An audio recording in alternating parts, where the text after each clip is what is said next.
Bismillahirrahmanirrahim. Terkadang saya benci dengan hidup saya sendiri, Pak Ustaz. Saya tak ingin hidup dengan orang yang tak saya cintai. Saya juga sudah berusaha untuk menerimanya, tapi sampai sekarang tetap juga tak bisa. Bagaimana jalan keluarnya untuk masalah saya, Pak Ustaz? Apakah berdosa kalau saya minta cerai? Ihtazza arsyur rahman, bergoncang tiang aras bagi perempuan yang minta cerai kepada laki-laki yang soleh, laki-laki yang baik. Andai engkau minta cerai dari dia, apa jamin dapat laki-laki yang lebih baik daripada dia? Apalagi laki-laki zaman sekarang, dia sholat, dia puasa, dia rajin berzikir, dia sholat ke masjid, ikut pengajian, orangnya baik. Apa yakin kamu akan dapat macam dia? Mau cari siapa lagi? Mau cari primus? Udah nikah. Nggak mengharapkan saya udah nikah. Nih, maka bersihkan hati, jangan-jangan kamu kena santet, ruqyah, baca doa sebelum tidur malam, qul huwallah, al-fatihah 1 kali, pangkal al-baqarah 5 ayat, surat ayat kursi, ujung al-baqarah, lillahi ma fis samawati wa ma fil ard, qul huwallah 3 kali, qul a'udzu falaq sekali, qul a'udzu binnas sekali. Baca, tiupkan ke air, diminum, baca, tiupkan ke tangan, usap ke wajah. Nah, ini minta kepada Allah, boleh jadi, mana tahu ada santet, ada sihir, guna-guna dan lain sebagainya. Semoga Allah beri ustadz selalu sehat, amin. Ada sebagian orang menganggap Rasulullah itu tidak buta huruf karena beliau pedagang. Buta huruf itu bukan nggak bisa ngitung. Ini orang nggak bisa mendefinisikan buta huruf. Buta huruf itu tidak bisa menulis, tidak bisa membaca, tapi ngitung dia hebat. Banyak kakek-kakek, mbah-mbah kita nggak bisa baca, nggak bisa tulis, tapi dagang hebat. Dia ngitungnya pakai sekian. Dia nggak bisa nulis, nggak bisa baca, tapi ngitung hebat. Dan Nabi Muhammad itu nggak bisa nulis, nggak bisa baca, bukan kerendahan, bukan kehinaan, justru itu mukjizat. Karena kalau dia bisa tulis, dia bisa baca, orang akan katakan, dia bisa tulis, bisa baca kan karena belajar dari orang Romawi, dia belajar dari orang Yunani. Tapi ini mukjizat, dengan tidak bisa menulis, tidak bisa membacanya, maka dia itu wama yantiqu anil hawa, dia tidak bicara mengikut hawa nafsunya. Nabi Muhammad tidak bisa tulis, tidak baca, yang ngomong bukan Ustadz, Allah. Mana ayatnya? Walladzi ba'atsa fil ummiyina, dia yang sudah mengutus kepada orang-orang ummi, buta huruf, tak bisa tulis, tak bisa baca, rasulan minhum, seorang rasul minhum, dari jenis mereka. Dia tak bisa tulis, tak bisa baca, tapi bukan kehinaan bagi dia, bukan naqs, bukan ajiz, tapi justru kesempurnaan, mukjizat yang luar biasa. Banyak orang tak bisa baca tapi bisa hafal Quran. Imam Syafi'i belum bisa baca tapi hafal Quran, karena Al-Quran bukan tulisan. Al-Quran bukan tulisan yang turun dari langit lalu dibaca. Nah, Al-Quran itu suara Jibril didengar oleh Nabi, suara Nabi didengar sahabat, suara sahabat didengar tabi'in, suara tabi'in didengar tabi'in, sampai ke guru kita. Makanya banyak di antara kita yang belum bisa baca tapi bisa hafal ayat. Anak umur 5 tahun, anak umur 3 tahun, Bismillahirrahmanirrahim, Alif Lam Mim, Dzalikal kitabul la. Dia belum bisa baca, tapi dia sudah bisa hafal.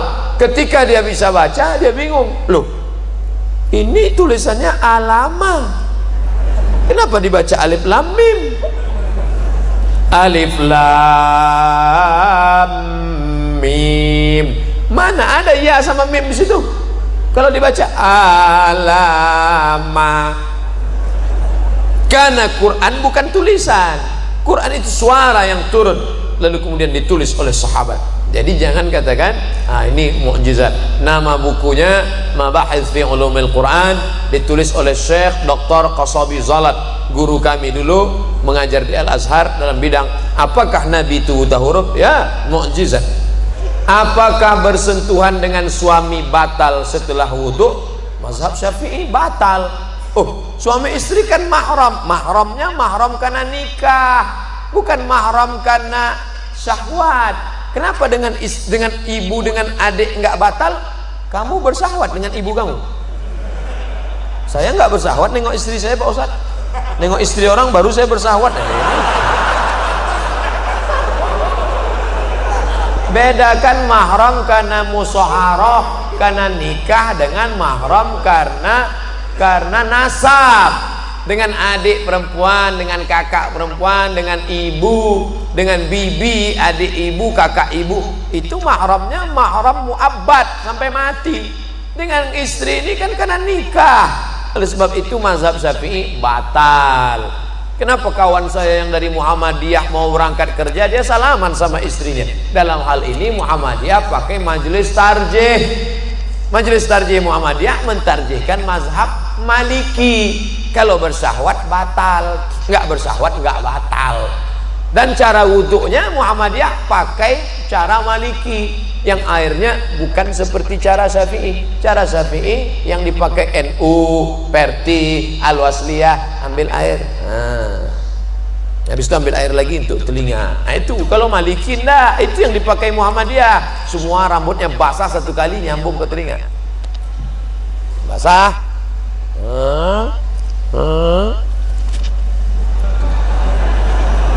Satu kali. Cara wuduknya cara wuduk Maliki, batalnya juga cara batal Maliki. Itu yang dipakai Muhammadiyah. Saya tetap pakai mazhab Syafi'i, tapi saya nggak menyalahkan kawan saya yang pakai mazhab Maliki. Ustaz mau bertanya tentang reunian. Sekarang ini kan lagi banyaknya acara reuni. Gimana hukumnya bila reuni tidak bawa istri? CLBK, cinta lama bersemi kembali. Setelah 20 tahun gak ketemu, begitu ketemuan, dulu aku pernah naksir sama kamu loh. Masa sih? Dulu kita kan gak berani ya. Iya, nomor berapa? Suami gak ikut, istri jalan sendiri.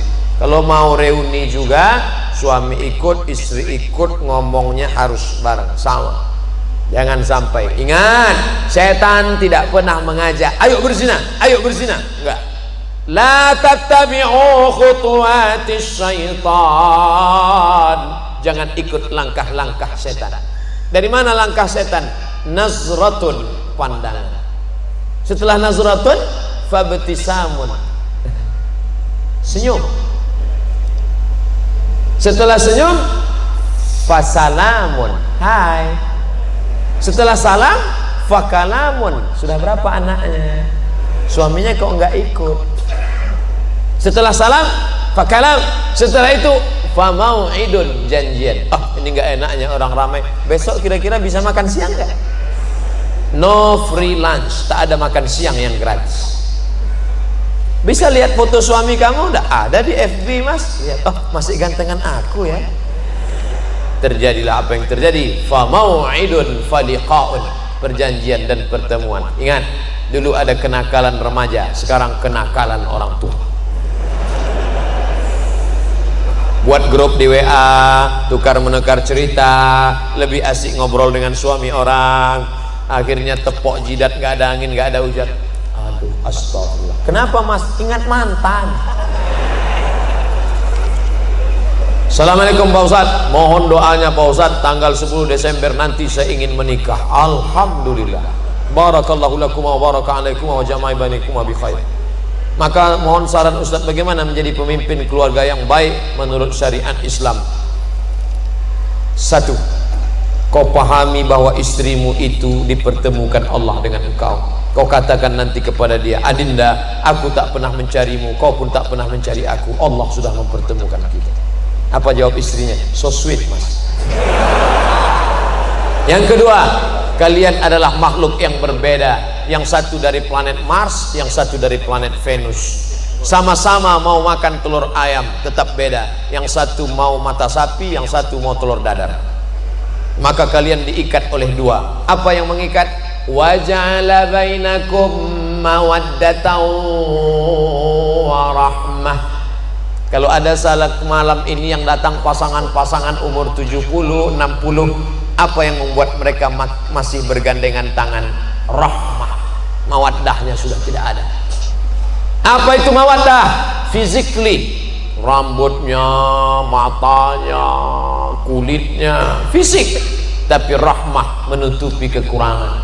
Kenapa kau nikahi dia? Karena dia kaya. Kenapa kau nikahi dia? Karena dia bangsawan, bangsa yang hidup di awan. Kenapa kau nikahi dia? Karena dia cantik. Tapi setelah menikah yang kau lihat hanya kekurangannya, kurang tinggi, kurang putih, kurang kaya, kurang mancung, kurang. Hunna libasul lakum wa antum libasul lahun. Mereka jadi pakaian bagimu dan kau jadi pakaian mereka. Tutupi aib, cacat, kekurangan. Kenapa Ustadz Somad malam ini pede ceramah? Karena ada pakaian. Pakaiannya luar biasa, ittihad Islamic Center. Pakai sorban, pakai peci, maka pakaian. Jadilah kau pakaian. 4. Litaskunu ilaiha. Dia menenangkan hatimu, engkau menenangkan hatinya. Ingat bagaimana seorang sahabat ketika anaknya mati, meninggal dunia, dia datang pulang ke rumah, Ummu Salamah memasakkan. Setelah itu dia berikan kepada suaminya. Setelah Abu Salamah kenyang makan, barulah Ummu Salamah cerita, Mas, ada yang mau ku sampaikan. Apa ceritanya Adinda? Anak kita mati. Biarkan dia makan, dia tenang. Ini belum apa-apa. Mas, kenapa mati lampu? Gimana dia mau tenang? Litaskunu ilaiha. Yang keempat, dia menjadi tanggung jawabmu dunia akhirat. Dulu kau sendiri saja usolli sunnatat tahajud, tapi sekarang kau sudah ada gerbong satu di belakang. Siapa dia? Istrimu. Maka nanti malam, hari ini akad nikah, nanti malam usolli sunnatat tahajud raka'ataini imaman. Makmumnya siapa? Istrimu. Kau ambil air, kau bangunkan dia untuk tahajud. Bangun. Itu kalau nikahnya udah 20 tahun. Tapi bagi yang baru nikah kemarin, oh, wake up my honey, wake up my darling. Wah, dia bontang gelar sajadah di depan. Apa judul kita malam ini? Di bawah mihrab cinta. Allahu Akbar. Sampai salam nggak bunyi. Loh, Kanda, kenapa engkau tidak bersuara? Ada apa gerangan? Adinda, bersyukurlah pada Allah, kebetulan kau dapat imam silent.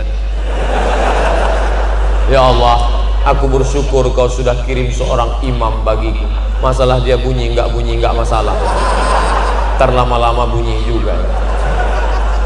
Yang kelima, dia menenangkan hatimu. Yang kelima, hasil dari pernikahan kalian yang berwudu, yang soleh, lahirlah anak-anak waladun salihun yang mendoakan sampai mati. Jadilah kau pemimpin rumah tangga. Nanti setelah menikah, ajak istrimu pengajian. Betapa indahnya kalau istri hobi ngaji, suami ngaji. Tapi kalau suami mau hobi ngaji, istri mau karaoke. Oh, Pak Ustadz, saya mau bertanya bagaimana cara mengatasi mereka yang matre. Nah, kan ini baru aja disebutlah muncul. Dek, ayo ngaji yuk. Enggak mau. Aku mau lu punya suami macam kamu, Mas. Pakai koko, pakai sarung, jadul. Ini matre. Gimana mengatasi istri yang matre, sering-sering bawa ziarah kubur? Kalau perlu 3 kali sehari, pagi ziarah, siang ziarah, malam ziarah. Ingat mati, ingat mati. Nada dering panggil dia itu jangan sholatullah, salamullah, jangan lagi. Jangan lagu sholawat, lagi apa? Dia ingat mati aja. Bagaimana cara mengatasi mertua yang matre? Oh, patut anaknya matre, mertuanya matre.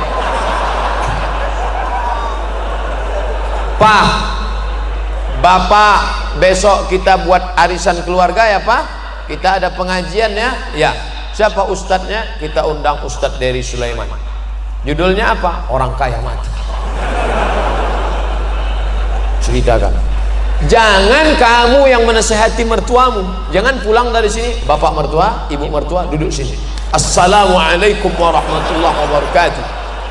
Kullu nafsin dha'iqatul maut. Semua yang bernyawa pasti akan mati. nggak masuk. Lidahnya lidah orang lain, tapi pesannya lewat mulut kamu. Ustadz Dery, ya, bisa datang ke tempat kami hari Ahad nanti. Kita buat tablik akbar pengajian, bukan cuma keluarga, ramai lingkungan. Oke, judulnya mati. Oke, insya Allah kita bahas. Insya Allah setelah buat pengajian nanti, dibantu dengan doa tahajud malam, orang mertua antum berhenti materi dan dia akan manggil antum sini, rumah-rumah kos yang sana ambil untuk tak ada gimana. Kenapa begitu Pak? Aku sedang dililit utang sekarang.